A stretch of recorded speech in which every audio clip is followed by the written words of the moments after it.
It was a humid Thursday afternoon in Atlanta, the kind of day where the air sticks to your skin and every honk of traffic seems louder than the last. The streets of Buckhead were bustling, business people rushing to meetings, kids leaving school with backpacks slung over their shoulders, and the faint smell of roasted peanuts and asphalt blending in the summer heat. Marcus Ellis, 34, stepped out of his modest apartment, adjusting his faded denim jacket. He had the calm, confident energy of someone who had learned to navigate life with caution, but also with pride. His job at a nonprofit mentoring at-risk youth gave him purpose. But today, he had plans of his own. A late lunch with his mother, Ruth, in the heart of the city. As he crossed the intersection near Lenox Road, Marcus's eyes caught a familiar sight. A white police officer, uniform crisp, badge polished, leaning lazily against a patrol car. Something about Officer Donovan Steele had always rubbed Marcus the wrong way. He had a history of small but telling slights, dismissive looks, impatient hand gestures, and an attitude that screamed, "I know better than you." Marcus tried to sidestep the confrontation, keeping his headphones in and walking briskly, but Steele noticed him. A smirk spread across the officer's face, predatory, like a wolf spotting prey. "Hey," Steele called out, cutting through the city hum. Marcus paused, reluctantly pulling out an earbud. "You think you're too good to follow the rules?" Marcus frowned. "I'm just walking, officer." Steele stepped closer, invading Marcus's personal space. The heat of the day seemed to intensify, the crowd fading into a blur as tension mounted. And then, without warning, Steele spat in Marcus's face. The spit hit Marcus's cheek like fire. Shock rooted him to the pavement. People around gasped, some reaching for their phones. Marcus wiped his face, tasting the bitterness of humiliation and rage. "You're lucky I don't throw you on the ground for that," Marcus said, his voice low but steady, anger simmering. Steele laughed, a cruel, hollow sound. "What are you gonna do about it?" At that moment, Marcus noticed a small crowd forming, their eyes darting between him and the officer, unsure what would happen next. Marcus's heart pounded. He could feel the adrenaline, the pulse of every passersby syncing with his own. He had faced microaggressions before, but this was different, public, blatant, and enraging. Before Marcus could respond, Steele shoved him lightly on the shoulder, enough to throw him off balance.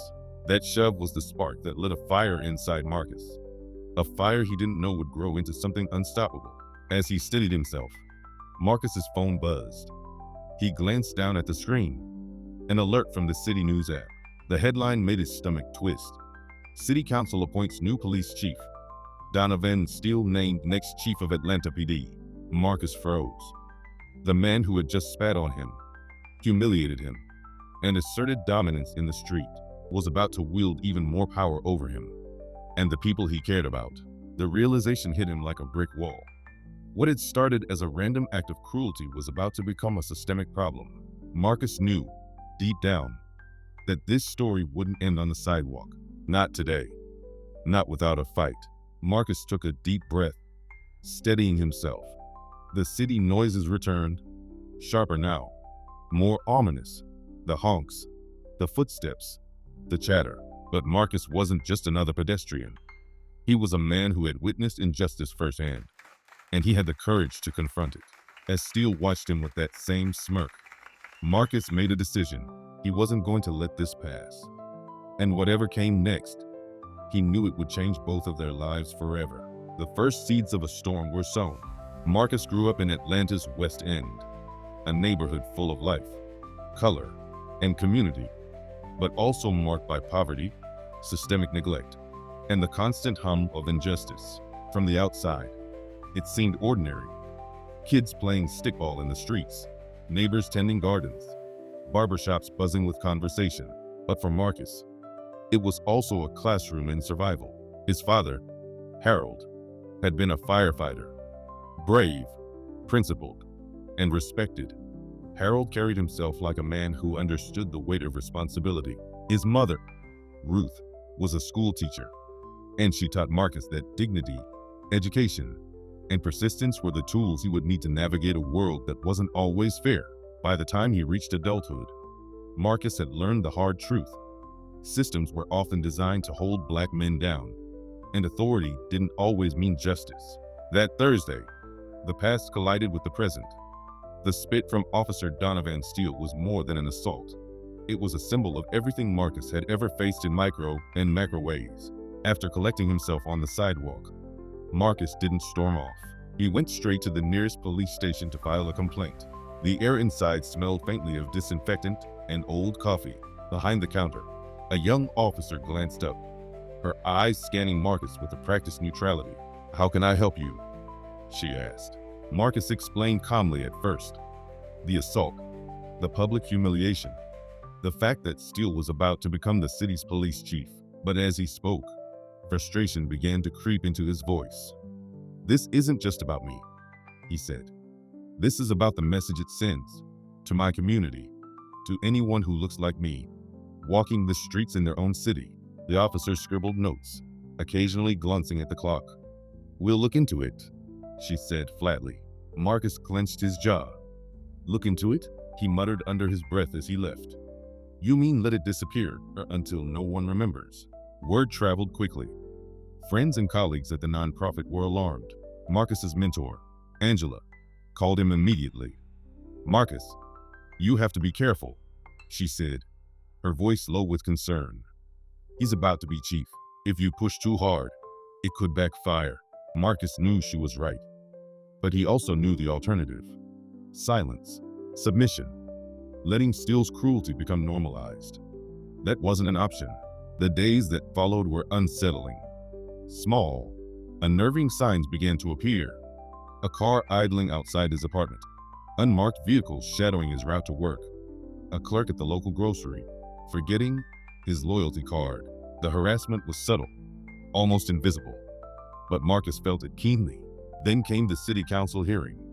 Marcus had attended many community meetings before, but this one was different. Steele was there in full ceremonial uniform, the insignia gleaming under the fluorescent lights. He smiled at council members, shaking hands and nodding, the very embodiment of authority. Marcus, sitting in the back row, felt a surge of anger. The man who spat on him was now poised to oversee the very system that could punish or protect him. Steele began his speech on community safety and partnership with citizens, and Marcus realized something. Steele was performing for the audience. The charm, the charisma, the careful words, all a mask for the man who had humiliated him on the street. After the hearing, Marcus met with a small group of community organizers. They huddled in a corner of a coffee shop, the hum of espresso machines and chatter surrounding them. Marcus outlined what happened with Steele. The organizers exchanged looks, some skeptical, some resolute. "You can't just take this to the department," one of them said. "You need evidence, witnesses, documentation." Marcus nodded. "I've got footage from someone in the crowd, and there are people who saw him shove me." They began to strategize, how to document interactions, how to prepare for retaliation, and how to raise public awareness without endangering themselves. Marcus realized the fight was bigger than him. It was about holding power accountable, about showing that justice wasn't just a word for speeches. It was an action. The first confrontation had sparked a fire. But Marcus also saw the stakes clearly now. This wasn't just about personal humiliation. It was about standing up to a system that could ignore or even protect a man like Steele, regardless of his misconduct. That evening, as Marcus walked home, the city's skyline glowing against the deepening dusk, he felt the weight of both fear and resolve. The smell of roasted peanuts lingered, mingling with asphalt and diesel fumes. Each step felt like a heartbeat in a growing drum of determination. He stopped briefly at a corner store and watched a group of young men laughing as they left. He thought of the stories he would tell them, of how courage could look like calm defiance, like standing up even when the odds are stacked against you. As Marcus unlocked his apartment door, his phone buzzed again. Another alert from the city news app, a feature story on Steele's upcoming appointment, full of glowing commentary from council members. The words felt like salt on a wound. Marcus knew the system was already trying to normalize Steele's rise, and yet, in that moment, Marcus felt something else: clarity. The fight wasn't just his, it was a community's fight. It was a story that needed to be told, documented, and remembered. He sat at his small kitchen table, jotting down names of witnesses, noting times, planning next steps. He was methodical, precise, and cautious, but also fueled by righteous anger. The first confrontation was over, but the war had just begun. Book for Part 3. As Marcus begins to document and gather allies, Steele's subtle power moves escalate, showing that systemic bias isn't always loud. It can be quiet, insidious, and terrifying. The next week in Atlanta felt different for Marcus. The city seemed to pulse with a quiet tension, like everyone was holding their breath, waiting for something to happen. Every siren that cut through the humid air made him flinch. Every patrol car on the street felt like a reminder that Steele's influence was creeping into every corner of the city. Marcus doubled down on his preparations. He called the friend who had filmed the street incident. The shaky footage showed Steele spit in Marcus's face and push him. It wasn't cinematic, but it was undeniable. Marcus also began documenting everything: journal entries, timestamps, photos, phone records, anything that could protect him if things escalated further. But Steele didn't need to be overt to make his presence felt. It was in the way local businesses became unusually strict about identification. It was in the subtle glances from uniformed officers when Marcus walked down certain streets. And it was in the whispers: "Watch your back. Don't push too hard." Then came the first real escalation. Marcus arrived at his nonprofit the following morning to find a notice on the door. The building would be closed for maintenance indefinitely. A vague city memo cited safety concerns. The timing couldn't have been worse. Marcus had scheduled an important meeting with a donor that could secure funding for after-school programs. Inside, Angela was pacing. "They're testing you, Marcus," she said. Her voice trembled, but there was steel behind it.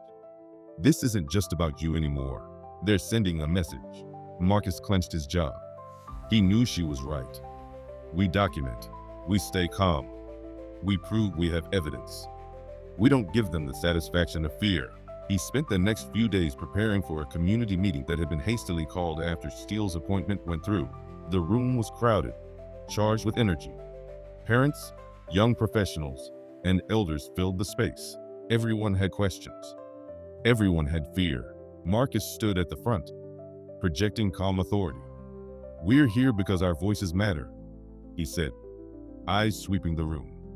"We're here because we know injustice when we see it. And we're here to make sure it's recorded, remembered, and confronted." The crowd murmured approval. Marcus felt the weight of their trust. It was empowering, but it also made him acutely aware of the stakes. This wasn't a personal fight anymore. It was a community one.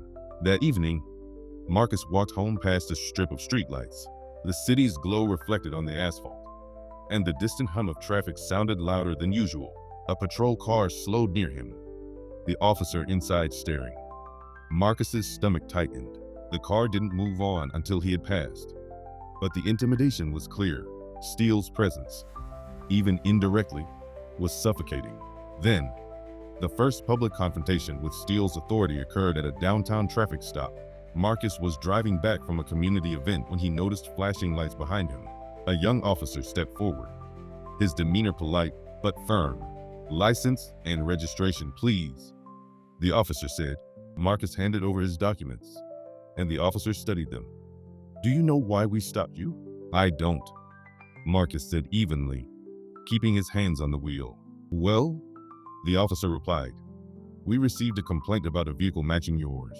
Marcus felt his pulse spike.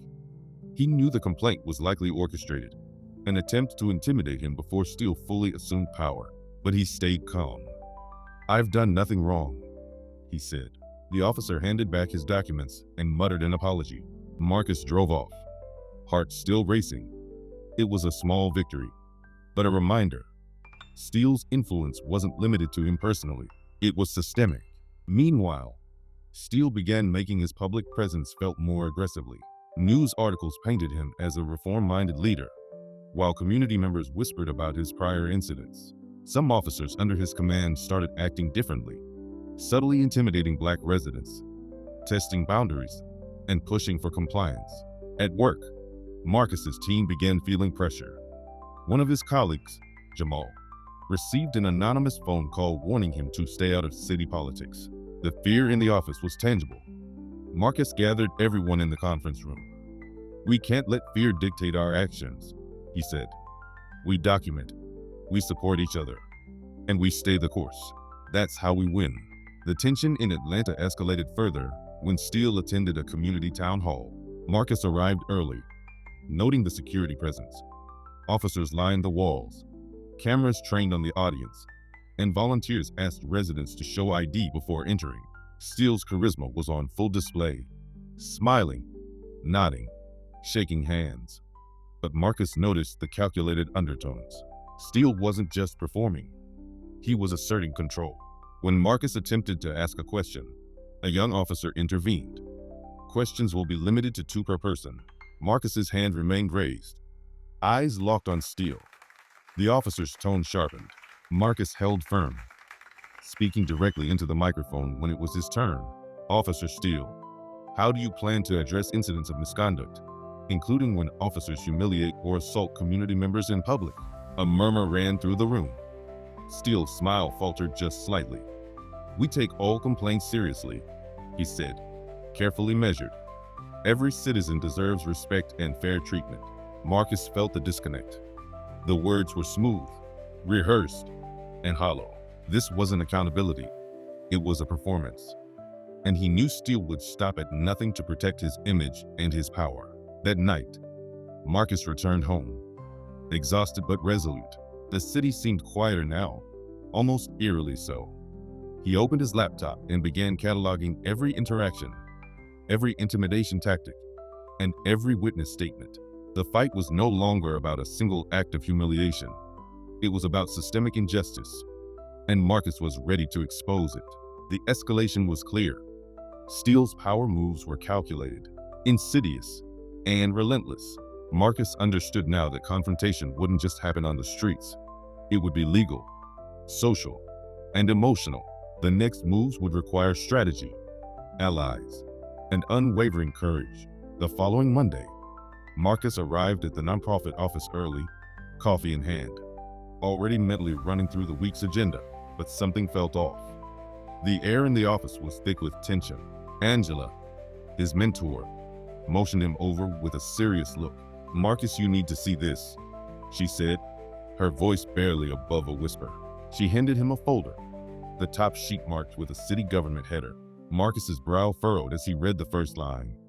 "Internal Affairs, Officer Donovan Steele, prior complaints and disciplinary actions." His heart skipped a beat.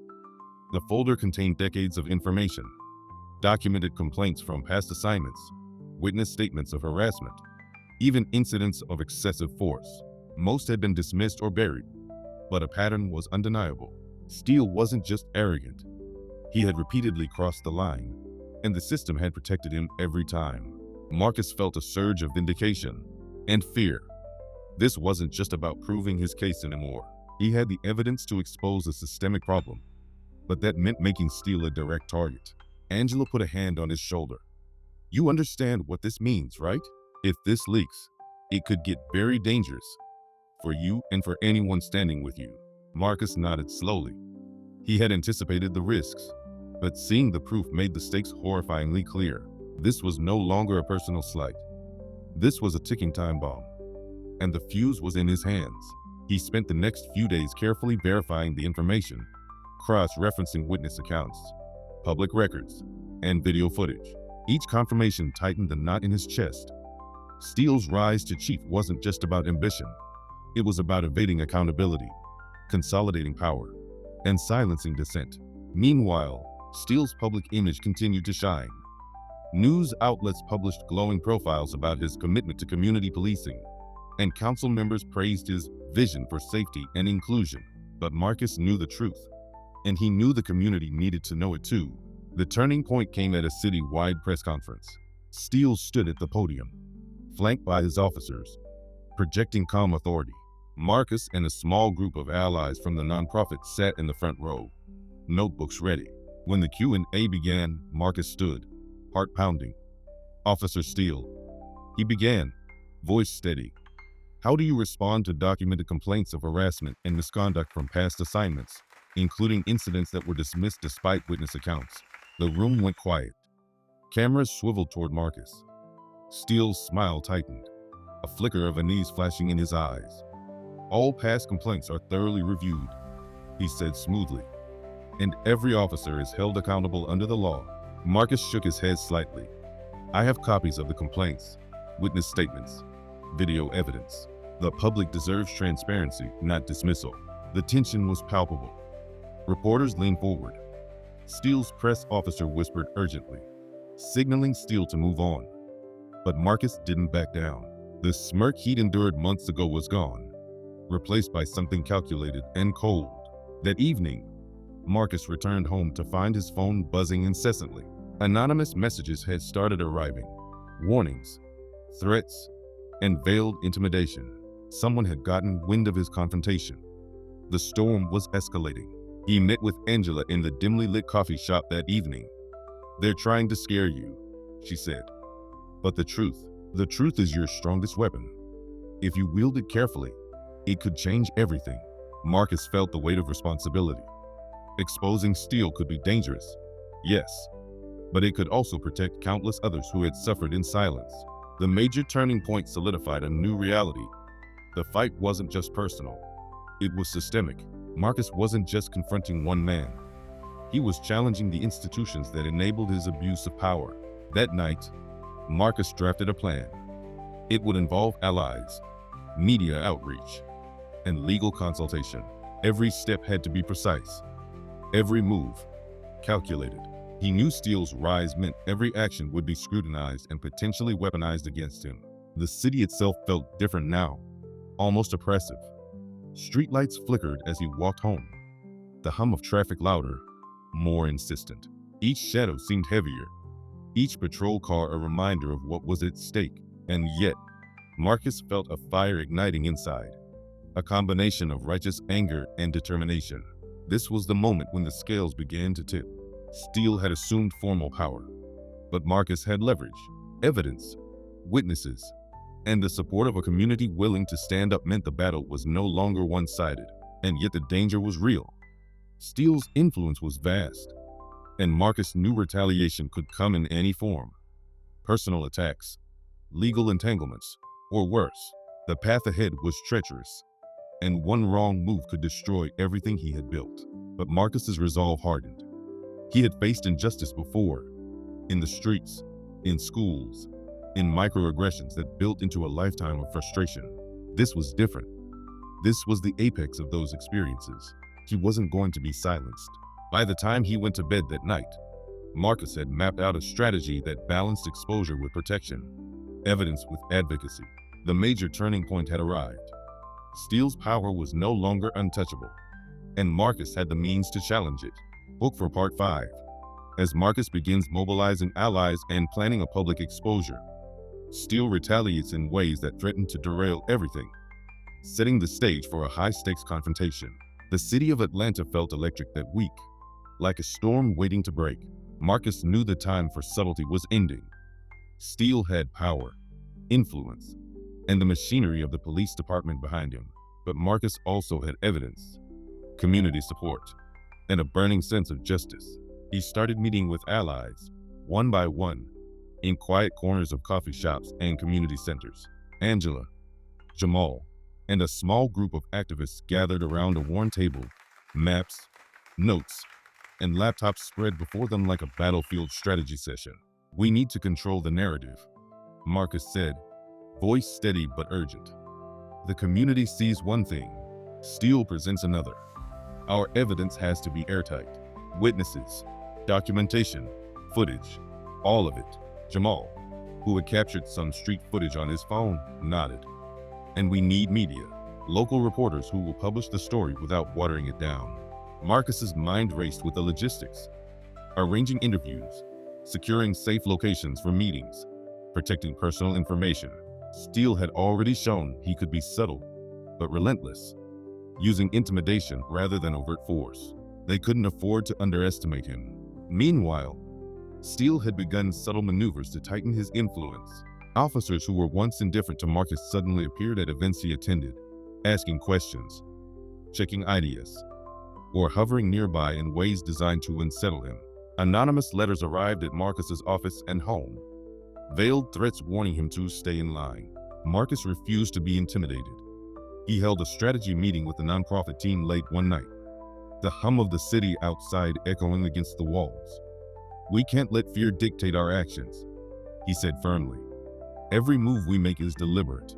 Every document, every witness, every video. We're building a record that steel cannot erase."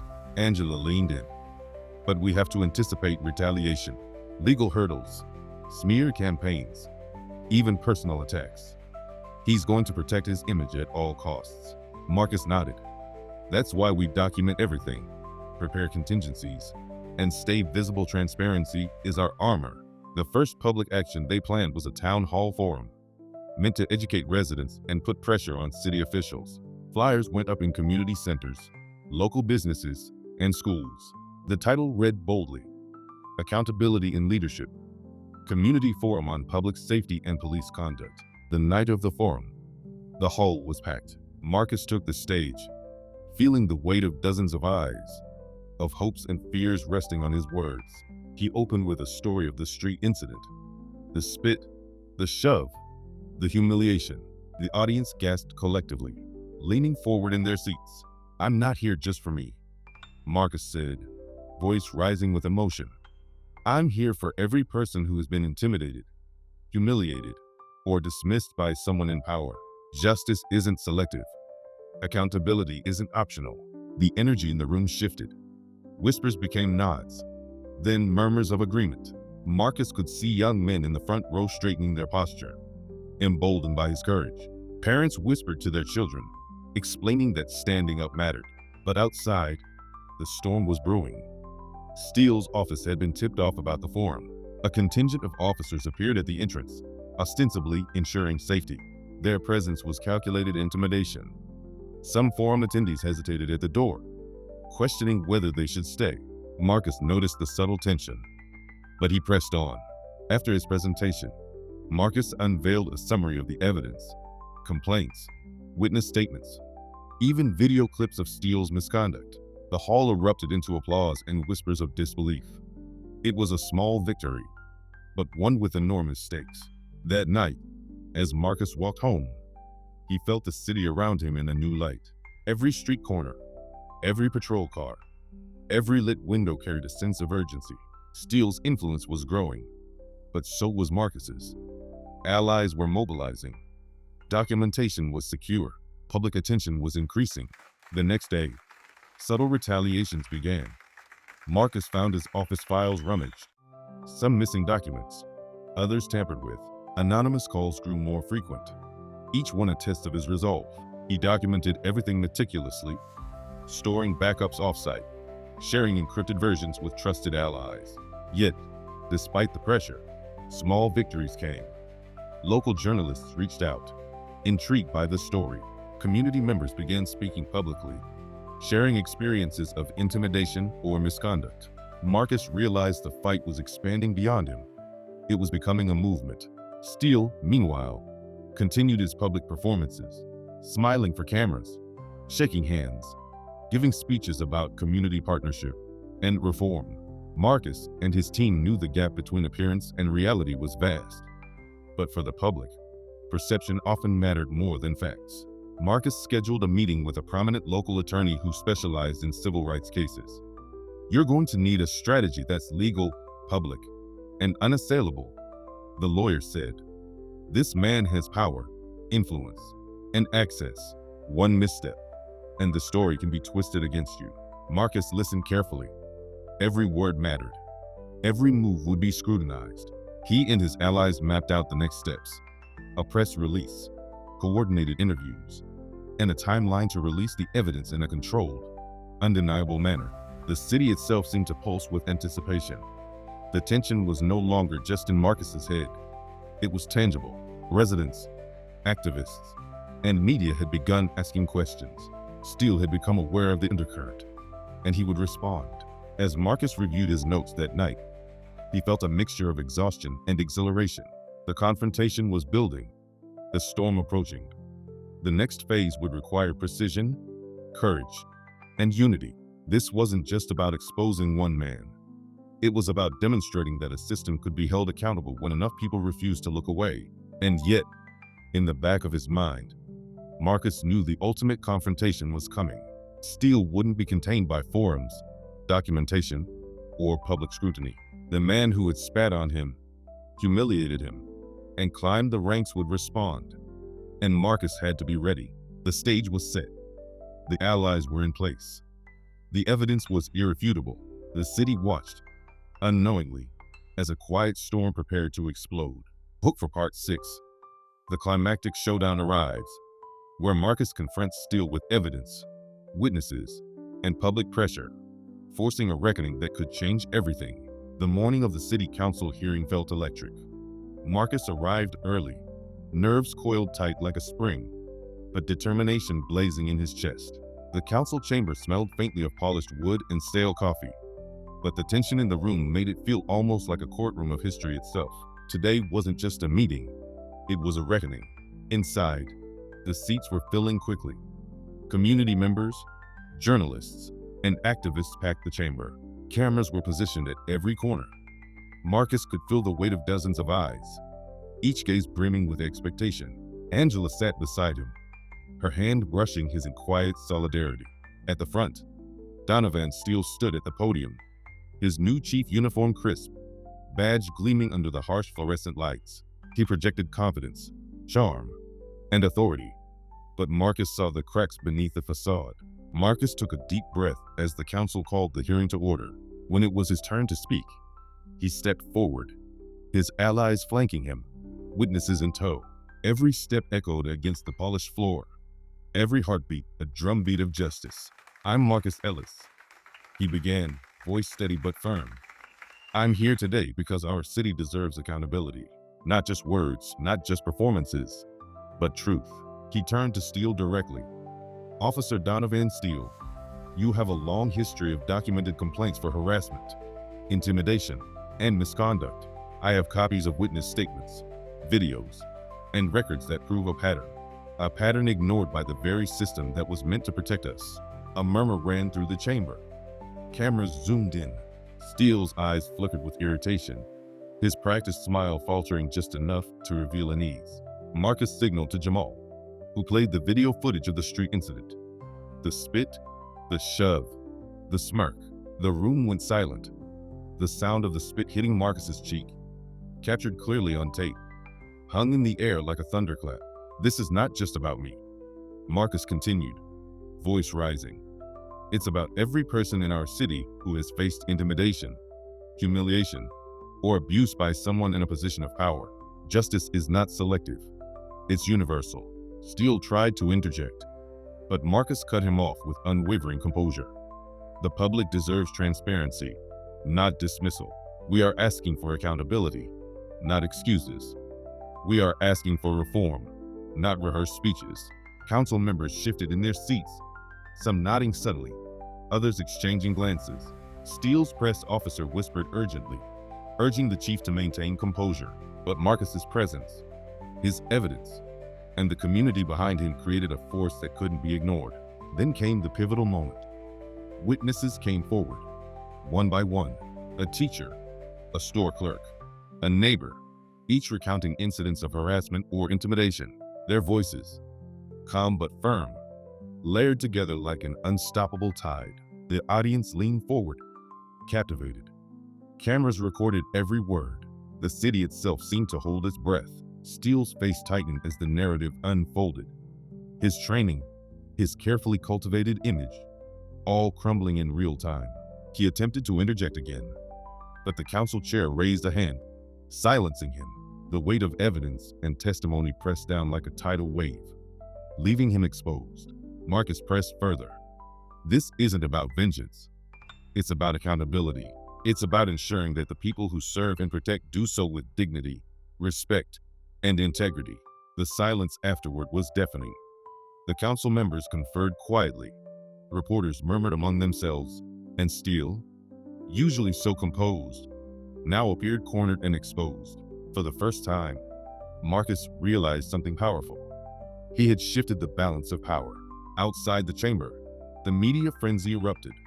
News vans lined the streets, reporters calling for statements, social media lighting up with clips from the hearing. Marcus and his allies stepped outside, greeted by a wave of support from community members who had gathered in anticipation. Cheers, applause, and heartfelt thanks washed over him. Steele exited shortly after, flanked by aides and officers. His composure had returned outwardly, but the shift was undeniable. Publicly, privately, Steele had been forced to confront the consequences of his actions. Marcus knew this didn't erase the past, but it marked a turning point. That evening, in a quiet corner of the city, Marcus and his team regrouped. "We did it," Angela said softly, though her eyes reflected the gravity of what they had faced. "We made them accountable. For now." Marcus nodded, exhaustion and relief mingling. "It's a start. The system is still flawed, but today, we showed that courage, documentation, and community action can make a difference." The climax wasn't just a personal victory. It was a systemic one.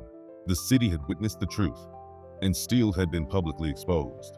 The ripple effects would follow, forcing conversations, policy reviews, and greater oversight.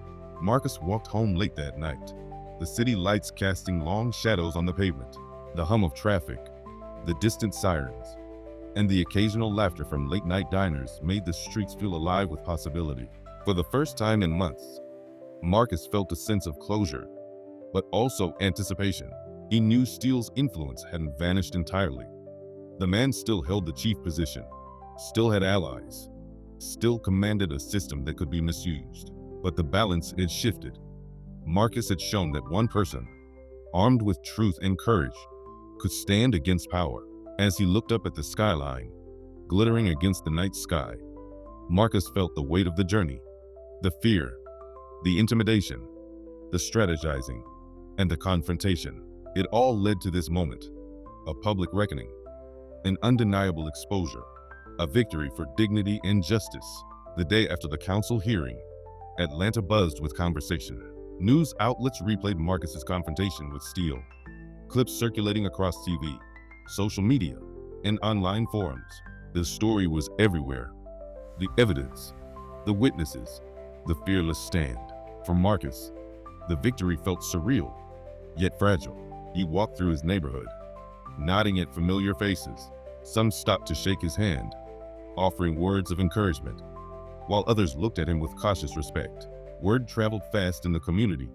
Marcus had become a symbol, a person who dared to challenge authority when so many were silenced. But the victory came with tension.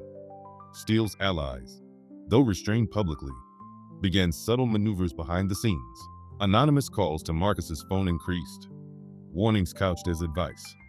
Be careful what you share. He found his email flooded with attempts at intimidation, veiled threats, professional smears, and hints that his nonprofit could face regulatory scrutiny. Inside the office, the nonprofit team convened for a debrief. Angela leaned over the table, voice calm but firm. "Marcus, you need to be prepared for backlash, not just from Steele, but from anyone invested in maintaining the status quo." Marcus nodded. "I expected it. We were smart, thorough, and public, but we also need to protect the team, the witnesses, and the organization." They began assessing security protocols, backing up files, securing digital communications, and planning contingencies for public appearances. Every action was deliberate. Every word could carry weight in the shifting landscape. Meanwhile, in city government, officials scrambled to manage the optics. Steele remained chief, but internal reviews were quietly initiated. His public image was still polished, but cracks were appearing. Reporters asked pointed questions. Community leaders demanded follow-up. For the first time, Steele faced consequences beyond the public spotlight. Behind closed doors, his authority was being questioned. Marcus also felt a personal toll. Friends reached out with concern, worried about his safety. His mother, Ruth, called daily, urging him to be cautious. "I'm proud of you, Marcus," she said, voice shaking with emotion. "But don't forget to protect yourself. Courage is powerful, but wisdom is necessary too." At the same time, allies and witnesses began to process the emotional aftermath. Some felt relief, others anxiety. Giving testimony and standing publicly against Steele had been cathartic, but exhausting. Marcus made sure to check in with everyone, ensuring no one felt alone in the storm that followed. The nonprofit received an influx of support from the community. Donations increased, volunteers stepped forward, and new partnerships emerged. It was a small but meaningful affirmation. Standing up for justice could inspire real change beyond the immediate confrontation. One afternoon, Marcus attended a meeting with a local journalist who had covered the hearing extensively. They discussed next steps, continuing public pressure, monitoring Steele's actions, and maintaining transparency. "This story isn't over," the journalist said. "The public is watching, and your evidence has made that impossible to ignore." The months following the hearing were a delicate balance. Steele attempted to regain control, reassigning officers, issuing statements of continued commitment to community engagement, and leveraging allies in city government. But Marcus and his team remained vigilant, documenting every move, ready to respond with facts, testimony, and strategic communication. In personal moments, Marcus reflected on how far he'd come. He walked the same streets where Steele had once humiliated him, but now they felt different. The city wasn't just a backdrop for injustice. It was a living, breathing community capable of change. Parents teaching children, neighbors sharing concerns, youth programs flourishing. It all underscored the stakes. By the end of the quarter, subtle victories had accumulated. Internal investigations into Steele's conduct were underway. Council members who had previously turned a blind eye were publicly acknowledging past oversights. The nonprofit had grown stronger, more cohesive, and more committed to justice.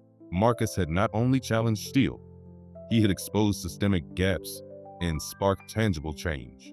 Yet, the story wasn't fully resolved. Steele retained the chief title, and his influence still lingered. Marcus understood that change was a process, not an event. The fall of one confrontation did not signal the end of the broader struggle, but the balance had shifted. Public awareness, community pressure, and documented evidence had created a new equilibrium, one where Steele's authority could no longer go unchecked. That evening, Marcus walked home past the city skyline. Streetlights glimmered against the humid night air.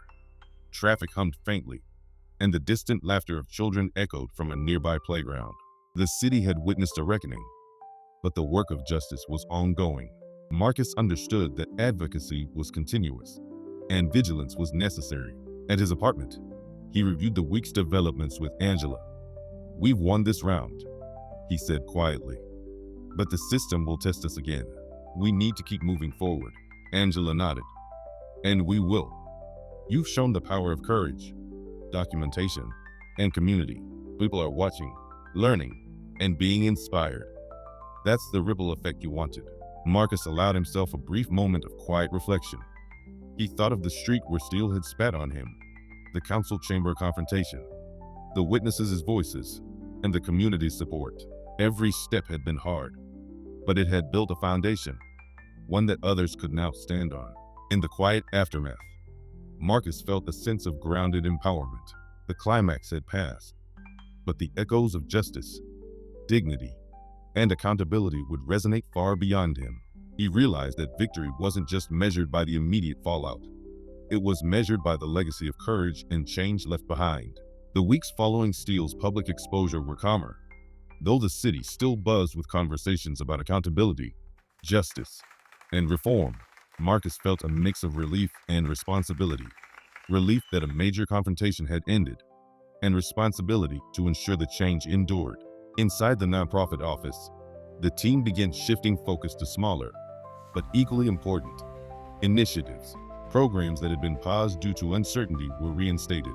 After-school tutoring, mentorship programs, and neighborhood safety workshops all received renewed attention. The community's trust had been shaken, but now it was being rebuilt, brick by brick, conversation by conversation. Angela organized a series of community meetings to address residual concerns. Parents, teachers, and local business owners attended, eager to understand how to engage constructively with city institutions. Marcus noticed the subtle but meaningful transformation.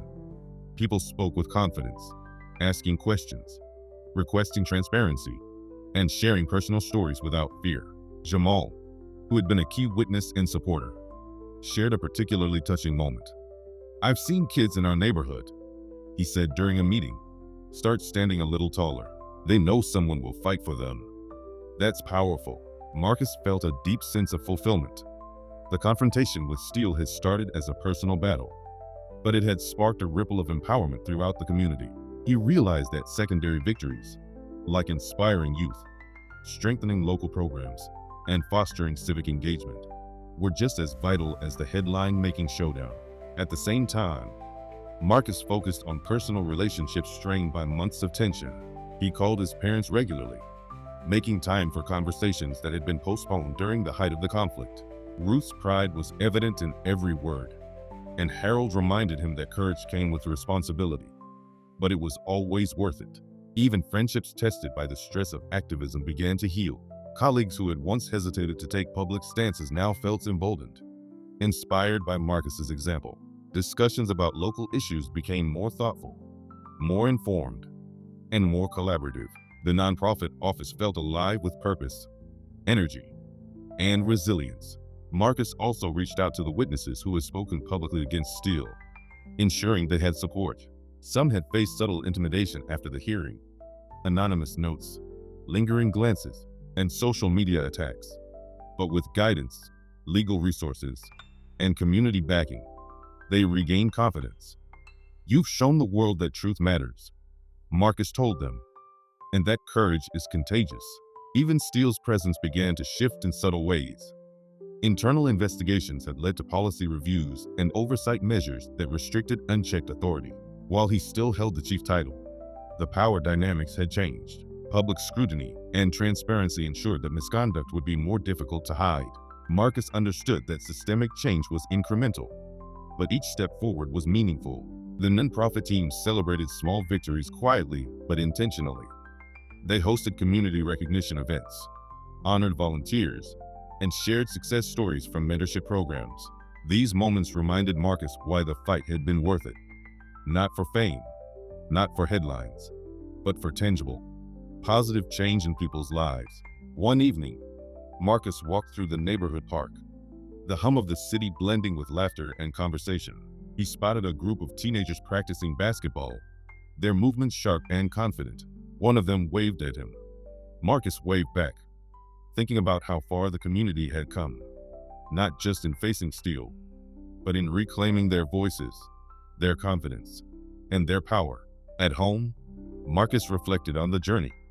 The confrontation had been intense, public, and exhausting, but it had also solidified connections, strengthened programs, and created a template for accountability in the city. He realized that secondary resolutions, healing relationships, empowering community members, and fostering sustainable change were the true markers of success. He also took time to recharge personally. Meditation, journaling, and quiet walks became essential rituals. Marcus understood that maintaining balance was key to sustaining long-term impact. Courage, he realized, wasn't just about confrontation. It was also about resilience, self-care, and foresight. By the end of the month, tangible results had emerged. Community engagement had increased by measurable levels. Attendance at local meetings, participation in youth programs, and volunteer sign-ups were higher than ever. Media coverage shifted from confrontation-focused stories to narratives highlighting progress, empowerment, and civic activism. Marcus and his team documented these developments meticulously. Reports, photos, and testimonials were compiled to create a record of impact. This archive would serve as both a blueprint and a reminder. When one person stands for justice, it can inspire an entire community to act, heal, and grow stronger. In quiet moments, Marcus allowed himself to feel pride without guilt. The secondary resolution wasn't a flashy victory. It wasn't a headline. It was deeper, subtler, and more meaningful. Relationships repaired, programs reinstated, and lives touched. It was proof that courage, strategy, and persistence could create lasting transformation. And yet, Marcus knew the journey wasn't over. The community was stronger, but vigilance remained essential. Transparency, accountability, and advocacy would continue to shape the city's future. The confrontation with Steele had been dramatic, but it had also been a starting point, a spark that ignited long-term, positive change. The city of Atlanta had changed, at least in subtle but meaningful ways. For Marcus, walking through familiar streets no longer carried the same tension it once did. The confrontation with Steele, the public exposure, and the subsequent community mobilization had left a tangible impact, not just on him, but on everyone who had been touched by the struggle. Sitting in his apartment one evening, Marcus reflected on the journey. The first lesson was clear. Courage alone wasn't enough. Bravery needed to be paired with preparation, documentation, and strategy. The evidence he had gathered, the witnesses he had supported, and the alliances he had built had transformed personal outrage into systemic accountability. Without that foundation, his confrontation with Steele could have been dismissed as anecdotal or emotional. The second lesson was about community. Marcus realized that individual courage gains power when paired with collective action. His allies, Angela, Jamal, and countless community members, had multiplied the force of his stand. Their voices, stories, and support created momentum that no single individual could achieve alone. Justice, he understood, was rarely a solitary pursuit.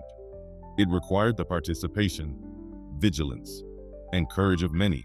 Marcus also reflected on resilience. The intimidation, the anonymous threats, and the subtle manipulations had tested him continuously.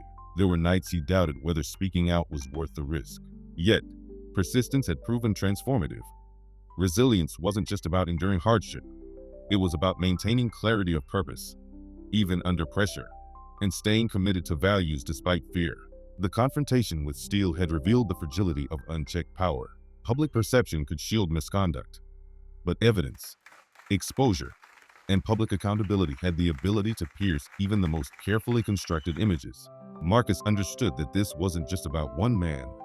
It was about systemic flaws that allowed misconduct to persist, and addressing those flaws required vigilance, advocacy, and an unwavering commitment to truth. He also considered the personal dimension, the importance of relationships, trust, and mentorship. Angela's guidance, his colleagues' support, and his family's encouragement had been essential. Marcus realized that victories in justice were not only achieved through confrontation, they were nurtured through sustained relationships, shared trust, and mutual support. As Marcus looked outward, he saw the broader legacy forming. Young people in his community were now asking questions, engaging in civic processes, and learning that standing up could yield real change. Local journalists had begun covering community issues with greater depth and accountability. Neighborhood programs, once overlooked, had gained new life and funding. Marcus's fight had become a catalyst, not just for immediate justice, but for long-term empowerment. He also understood the intangible lessons: dignity, respect, and self-worth. Marcus had faced public humiliation at the hands of Steele, yet by responding strategically, ethically, and courageously, he had reclaimed not only his dignity, but also inspired others to reclaim theirs. The story wasn't just about accountability. It was about showing the community that no one should be diminished by those in power. In private moments, Marcus wrote in his journal. He detailed the chronology of events, the emotions, the setbacks, and the triumphs. He reflected on how each encounter, each confrontation, each victory or minor defeat had contributed to the larger narrative of justice. This record wasn't just for posterity. It was a roadmap for others who might one day face similar challenges. Marcus also thought about systemic lessons. Power structures often resist scrutiny, and those in authority can exploit fear, compliance, or bureaucracy to evade accountability. Yet, his experience demonstrated that transparency, evidence, and sustained advocacy could challenge even the most entrenched systems. It wasn't easy. It wasn't safe. But it was possible. The final reflection Marcus had was on the nature of legacy. He realized that the fight with Steele would eventually fade from headlines, but the ripple effects of courage and advocacy would endure. Every program strengthened, every youth empowered, every policy influenced was part of a living legacy, one that extended beyond him personally. The story wasn't about Marcus alone. It was about a community claiming its voice and refusing to be silenced. As he looked out over the skyline, Marcus felt a quiet pride, not arrogance or ego, but a recognition that standing up for justice, even when intimidating and risky, could generate meaningful change. He thought about the future: programs to expand, young leaders to mentor, community awareness to cultivate. The journey wasn't over. It had transformed into a sustained mission. He also realized that legacy isn't built by momentary victories. It's forged through persistent effort, reflection, and the courage to continue even after the immediate danger has passed. Each action, each conversation, each instance of speaking truth to power contributed to a collective memory that would inform future generations. Marcus closed his journal and leaned back, allowing the lessons to settle. The confrontation with Steele had been the most public and dramatic chapter, but the enduring work, the community engagement, the mentorship, the systemic accountability, was what truly defined the legacy. Marcus stood in front of the small crowd gathered at the community center, sunlight streaming through the tall windows. The air smelled faintly of coffee and polished wood, but it was charged with anticipation. People of all ages had come: students, parents, teachers, neighbors, drawn not just by his story, but by the lessons and empowerment it represented. He began simply, voice calm but resonant. When I first faced Officer Steele, I didn't know what would happen. I didn't know if speaking up would change anything. But I did know this: silence would never protect me, or anyone else facing injustice. The audience listened, rapt. Marcus spoke of courage, the kind that feels terrifying at first, the kind that makes your stomach knot and your heart race. He spoke of resilience, of persistence when the world seems stacked against you. He spoke of community, of how individual action gains strength when others stand beside you. And here's the truth, Marcus continued: justice isn't just about one confrontation, one headline, or one victory. It's about the ripple effect. It's about empowering the people around you, mentoring the next generation, and building systems that cannot be easily corrupted.